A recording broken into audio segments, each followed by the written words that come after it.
Okay चलो जाएंगे आगे।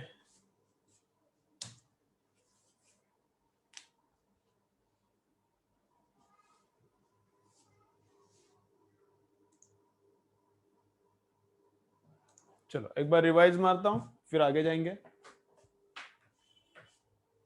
देखो, resistance of each component, potential drop of each component, I into R, I into R, I into square. Then resultant resistance कैसे find out करना है, तो ऐसे, तो ये डिराइव किधर से होता है, ये डेरिवेशन इससे ही आता है। ये जो फॉर्मूला आया कहां से आता है, अब बहुत पास में है इसके डेरिवेशन के, तो इसलिए एकदम शॉर्ट में बताता हूं, ट्राई करो घर पे, आता है। ई आर का वैल्यू ये इधर डालो, ई एल का वैल्यू ये इधर डालो, इसी का भी डालो, और तीनों में करंट सेम है ना। एंड इसका वैल्यू क्या, इसका वैल्यू ऐसा रहता है, इधर दिखाता हूं।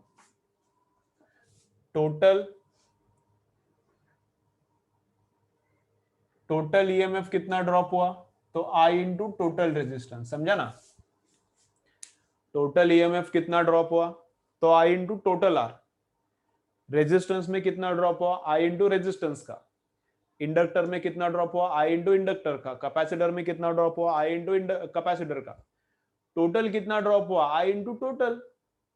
तो ई नॉट को ये वाला वैल्यू और ई आर, ई एल, ई सी सबको पुट करो, और उसमें करंट तो सबका सेम है, सीरीज में है, तो सबका करंट सेम है, तो करंट इधर से निकालो, इधर का और इधर का करंट कैंसिल होता है, और इससे ही ये आता है। तो ये वो किधर से आया, इधर से, और ये किधर से आया, उससे आता है, ठीक है।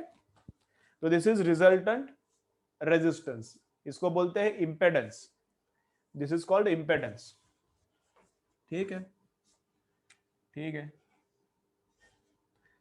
अब यहां पे जो एंगल है, this is called phase difference, ठीक है। हाँ, अब इधर तक आ गए ना, ये Z निकला। अब ये ई नॉट क्या है, तीनों ने मिलके कितना ईएमएफ खाया, रेजिस्टेंस ने इतना खाया, इंडक्टर ने इतना, कैपेसिटर ने खाया, ठीक है। लेकिन तीनों ने मिलके कितना ईएमएफ खाया, तो ये तीनों ने मिलके खाया हुआ, and this is provided, provided is equal to तीनों ने मिलके खाया हुआ, तो दोनों इक्वल रहता है। This is resultant resistance.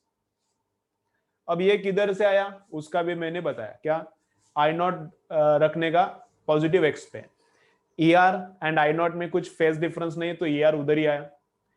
E L आगे है पाई बाय 2 से, तो ई एल ऊपर आया। ईसी पाई बाय 2 से पीछे है, तो ईसी नीचे आया। ई एल एंड ईसी का रिजल्टेंट आता है इतना, डायरेक्ट सब्ट्रैक्शन, ये बड़ा है ऐसा हम लोग एज्यूम कर रहे हैं, छोटा भी हो सकता है, कुछ प्रॉब्लम नहीं आता, फॉर्मूला बराबर काम करता है। तो we are considering E L is larger than EC, so resultant of EL and EC is this much, and resultant of this vector EL minus EC and ER is this. So this is resultant EMF. Resultant EMF means total consumption, and total consumption is also equal to total provided. So ये total provided भी है, and this is total consumed also. तो Pythagoras hypotenuse का square is equal to this square ER square plus this square, this is EL minus EC का square. तो ये आ गया इससे, ठीक है। तो फेज डिफरेंस कितना है, फेज डिफरेंस कितना है, current is behind total EMF by 5। Current, total मतलब तीनों में सेम ही है, current is behind total EMF by angle how much, 5।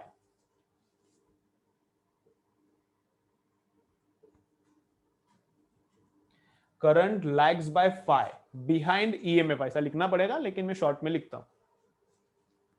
अब 5 को निकालने का, हाँ उसका भी फॉर्मूला है, तो tan ऑफ 5, तो tan ऑफ 5 क्या आएगा, tan ऑफ 5 मतलब आगे का साइड अपॉन एडजेसेंट, तो आगे का साइड क्या है, EL minus EC, tan of 5 आगे का अपॉन एडजेसेंट, आगे का is this EL minus EC upon adjacent side is ER, so this is tan of 5। तो EL को पुट करो, EC को पुट करो, ER को पुट करो, तो I वापस से सेम है तो कैंसिल होता है, तो tan 5 का फॉर्मूला क्या आता है, XL minus XC upon R, XL minus XC upon R। तो XL बड़ा है तो this becomes positive and 5 positive आता है, मतलब ईएमएफ एक्चुअली आगे है। एक्सेल अगर बड़ा है तो ये ऊपर पॉजिटिव मतलब पूरा पॉजिटिव, मतलब tan 5 पॉजिटिव मतलब 5 पॉजिटिव, मतलब ईएमएफ एक्चुअली आगे आता है। अगर एक्सेल छोटा है तो भी गेम बिगड़ता नहीं, गेम बनता है, छोटा है कंपेयर टू एक्सी, तो दिस इज नेगेटिव, तो टोटल वैल्यू इज नेगेटिव, तो tan phi is also negative which means phi is negative। उसका मतलब क्या है, एक्चुअली ईएमएफ पीछे, इसका मतलब क्या है, एक्चुअली ईएमएफ क्या है, पीछे। ठीक है, तो अगर विगर कुछ नहीं, बस हो गया ना, ऐसा इतना ही याद रखो बस। और cos ऑफ फाइ का वैल्यू कितना आता है, cos ऑफ फाइ मतलब power factor, cos of phi मतलब पावर फैक्टर, ये जो फाइ है इसका cos निकालने का वो पावर फैक्टर है, तो cos मतलब एडजेसेंट अपॉन हाइपोटेन्यूस, तो E R upon E not, ये है cos फाइ, पीक वैल्यू चाहिए इसका भी और इसका भी।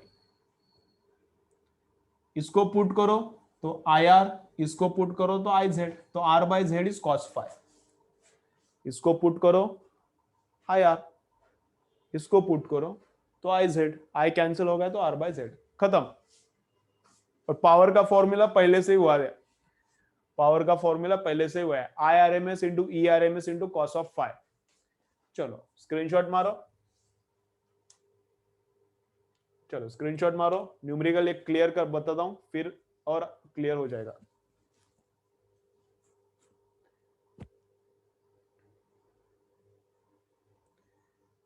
स्क्रीनशॉट मारो, चलो। और क्या क्या फॉर्मूला बोलता हूं उतना फॉर्मूले लिख के रखो, लिखो भी थोड़ा, जो मैं फॉर्मूले बोलता हूं उतना लिखो। ये एक लिखो जेड का, इंपॉर्टेंट है, लिखो। ईएमएफ का भी लिखो, ईएमएफ का भी लिखो। tan फाइ का ये वाला लिखो बस, एंड cos फाइ का ये लिखो। चार फॉर्मूले लिखो, ग्राफ वगैरह मत ड्रॉ करो, 1 2 3 4 इतना लिखो। न्यूमेरिकल सॉल्व करेंगे, सॉल्व करते वक्त फॉर्मूला लगने वाला है बीच बीच में, तुम्हारे सामने रहेगा तो अच्छा है। लिखो फटाफट, जैसा बोलता हूं वैसा करो।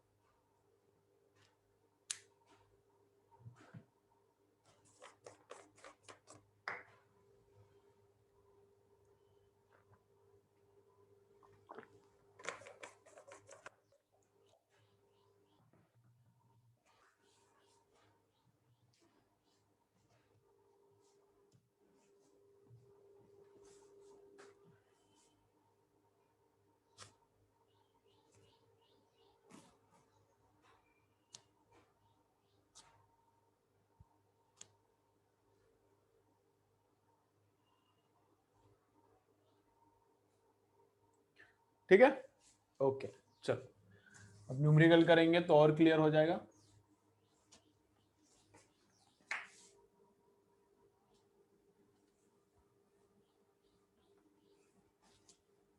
देखो क्या चाहिए मुझे, आर एक्सएल एक्सी दिया है। देखो अब न्यूमेरिकल करने के बाद और एकदम मस्त क्लियर हो जाएगा। R XL and XC are given, expression of EMF is also given. I want to find out expression of current।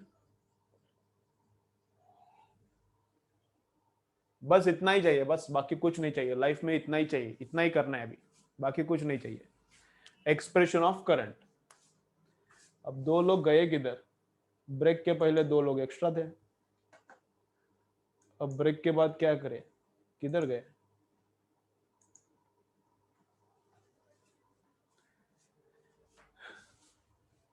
चलो देखो अब क्या है,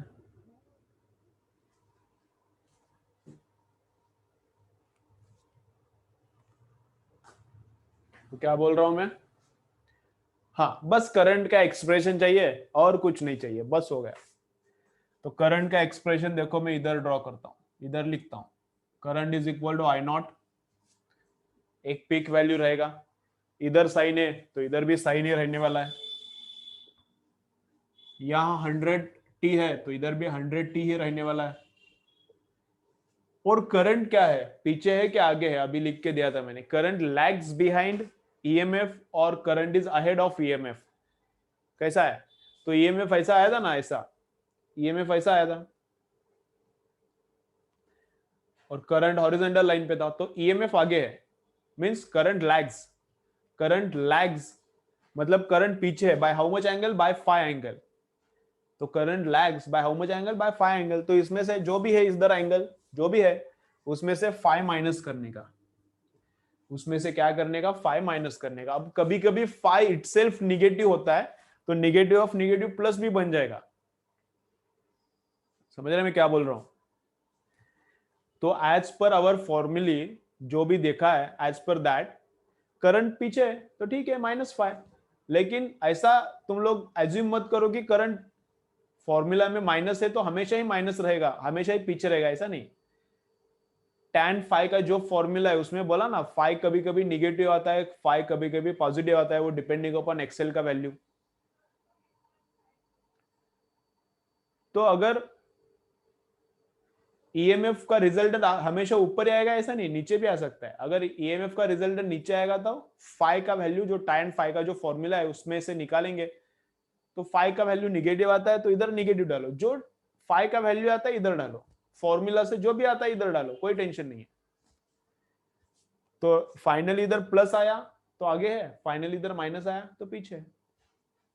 तो ये मुझे चाहिए, ठीक है। तो फाई का वैल्यू चाहिए एंड एक आई नॉट का वैल्यू चाहिए, दो ही वैल्यू मुझे चाहिए, उससे अपना गेम बनता है। फाई का चाहिए, आई नॉट का। तो पहले फाई निकालता हूं, क्या आई नॉट निकालेंगे? चलो आई नॉट निकालेंगे पहले। तो आई नॉट का फॉर्मूला क्या है? I is equal to V divided by R. Ohm, Ohm क्या बोलता है? I is equal to V divided by R. तो V कितना है? पोटेंशियल ड्रॉप कितना है? पोटेंशियल ड्रॉप कितना है? ओवरऑल करंट चाहिए तो ओवरऑल ईएमएफ डाला और ओवरऑल रेजिस्टेंस भी डाला, है ना। मुझे ओवरऑल करंट चाहिए तो ओवरऑल ईएमएफ डालो, ओवरऑल रेजिस्टेंस डाला, ठीक है। करंट बस मुझे रेजिस्टेंस का चाहिए तो भी चलता है, तो रेजिस्टेंस का ईएमएफ डालो, रेजिस्टेंस ने कितना ड्रॉप किया और रेजिस्टेंस का रेजिस्टेंस। अब यहां पे सीरीज है इसलिए तीनों का भी करंट सेम है एंड ओवरऑल भी करंट सेम है। यहां पे सीरीज है इसलिए तीनों का इंडिविजुअल करंट भी सेम है एंड ओवरऑल भी सेम है। तो ओवरऑल करंट, ओवरऑल ईएमएफ अपन ओवरऑल रेजिस्टेंस। रेजिस्टेंस के अंदर से कितना जा रहा है? तो रेजिस्टेंस का ईएमएफ अपन रेजिस्टेंस का रेजिस्टेंस, तो वो भी उतना आता है। इंडक्टर का निकालना है तो इंडक्टर ने कितना ड्रॉप किया? इंडक्टर का रेजिस्टेंस। कैपेसिटर ने कितना ड्रॉप किया? अपन कैपेसिटर का रेजिस्टेंस। तो ये यूज किया तो भी चलता है, लेकिन अपने पास इसका वैल्यू नहीं है। रेजिस्टेंस ने कितना ड्रॉप किया अपने पास नहीं है, इंडक्टर ने, कैपेसिटर ने कितना ड्रॉप किया पता नहीं। ओवरऑल पता है तो इसलिए ओवरऑल का मैं यूज कर रहा हूं। अच्छा है। तो ई नॉट कितना है? 20 है। आई ई नॉट कितना है? 20 है। और जेड कितना है? जेड कितना है? जेड है आर का square plus XL minus XC का स्क्वायर। तो ये आता है 6 माइनस 2 4, 4 का स्क्वायर एंड 3 का स्क्वायर ऐड करो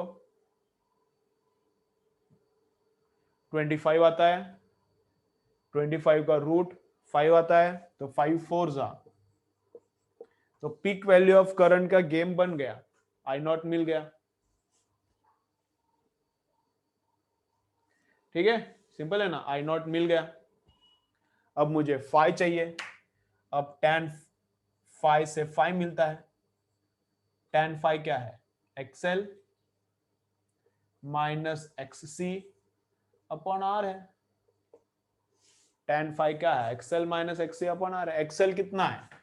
6 है। एक्ससी कितना है? 2 है। आर कितना है? 3 है।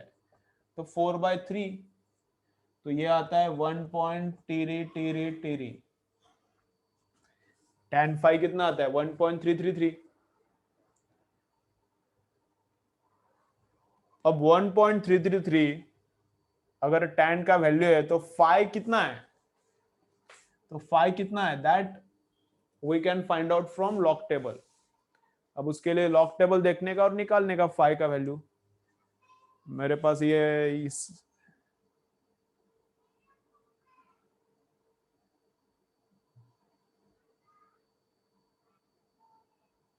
ज्वाइन होत नहीं बोल रहा है, कैसे नहीं हो रहा।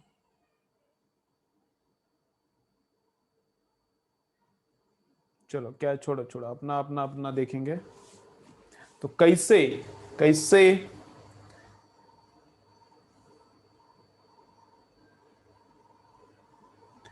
tan इनवर्स ऑफ 1.333 53 आता है। एंगल कितना आता है, 53। एंगल कितना आता है, 53 आता है। डिग्री में, डिग्री में 53। अब रेडियन में कन्वर्ट किया तो into pi divided by 180। Radian में ही लिखना है तो इंटू, इसमें इधर रेडियन में रहता है अंदर, रेडियन में लिखना है तो ये 53 डिग्री में है, रेडियन में कन्वर्ट किया पाई बाय 180 तो फाई है, डालो इधर, हो गया, गेम ओवर। तो I is equal to I naught, I is equal to I naught, I naught कितना आया 4 इंटू साइन ऑफ 100t, इधर अंदर इधर साइन है उधर भी साइन है, इधर ओमेगा टी है, ओमेगा इधर का उधर का सेम आई, माइनस 5 तो माइनस 53 पाई बाय 180। ये ऑलमोस्ट 1 रेडियन आता है, ये अप्रोक्सीमेटली 57 डिग्री मतलब 1 रेडियन रहता है, तो ऑलमोस्ट 1 से थोड़ा नीचे आएगा, 0.98 टाइप्स आएगा ये। ऐसा ही लिखा तो भी नो प्रॉब्लम। तो हो गया, हो गया, लिखो फिर, स्क्रीनशॉट मारो। अब क्लियर है क्या रे, कैसा करना है। आई नॉट निकाला और फाइन निकाला, बस 2 काम किया। समझा रे, समझाना समझाना। अभी पावर निकालो, चलो तुम लोग पावर निकालो, बोलो कितना, चलो पावर निकालो तुम लोग, फिर से बोलो। देखो और एक बार रिपीट करो बोल रहा है ये, तो और एक बार रिपीट करता हूं। देखो देखो देखो देखो देखो, पहले देखो करना क्या है, फर्स्ट काम क्या है, करना क्या है, ये निकालना है। I want expression of current, तो यहां पीक है तो इधर करंट का पीक अलग आएगा। दिस इज साइन, तो यहां पे साइन ही आता है। If this is cos then this also is cos. Omega T, इधर भी ओमेगा टी आता है, बट करंट लैग्स पीछे, करंट लैग्स, करंट पीछे कितने से, 5 से, तो -5 आएगा। तो क्या करना है, I want to find out I naught and phi. तो फाई के लिए tan फाई का formula, tan phi XL minus XA upon R use किया, इतना आया, इससे निकाला फाई 53 आता है। तो मैंने रेडियन में कन्वर्ट करने के लिए पाई बाय 180 एक्स्ट्रा डाला है, तो फाई इधर डाला इधर भी डाला, ठीक है। आई नॉट कितना आया, अगेन ओहम्स लॉ, करंट के लिए always Ohm's law, I is equal to V by R. तो वी किसी इंडिविजुअल का मुझे पता है क्या, पोटेंशियल ड्रॉप, इसने कितना किया पता नहीं, इसने कितना, सबने मिलके कितना किया, जितना दिया उतना किया, तो this is overall potential drop.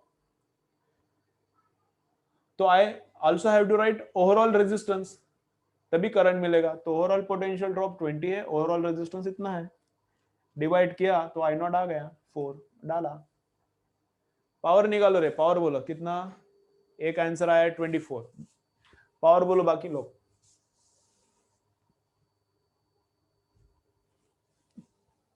Power बोलो बाकी लोग, कितना आ रहा है।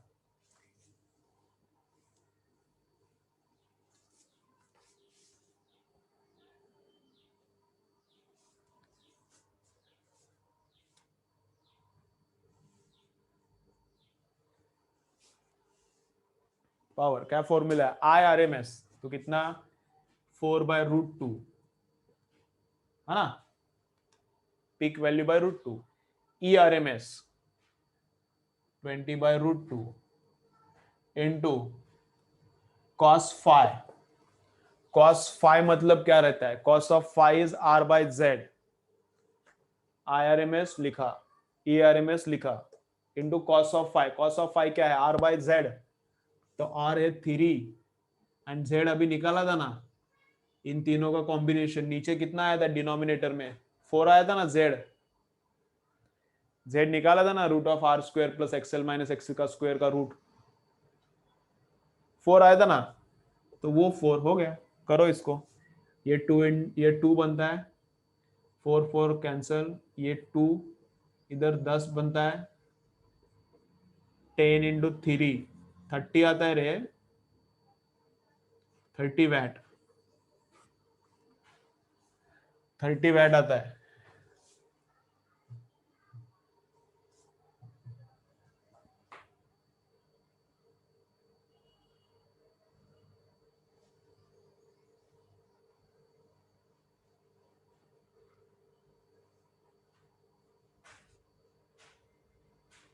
थर्टी आ रहा है मेरा, तुम्हारा क्या आ रहा है? Z5 आ रहा है, हाँ 5 आ रहा है, सॉरी Z5 आ रहा है, 5 आ रहा है, 5 आ रहा है, 5 आ रहा है। सही है, सही है, सही है, गलत हो गया, माय मिस्टेक। Z5 है, Z5 है। तो 4/√2 20/√2 इंटू 3/5 R/Z। तो देखो अब तुम लोग ही देखो कितना आता है, 24 वैट है तो आता होगा 24। चलो आ रहा है क्या? तो आज के लिए बस होगा इतना। अभी थोड़ा थोड़ा और भी थोड़ा कंफ्यूजन रहेगा, और न्यूमेरिकल सॉल्व करने के बाद क्लैरिटी आ जाएगा। अभी क्लैरिटी आया होगा ऑलमोस्ट, थोड़ा सा अनक्लियर रहेगा, तो और न्यूमेरिकल्स करने के बाद हो जाएगा क्लियर।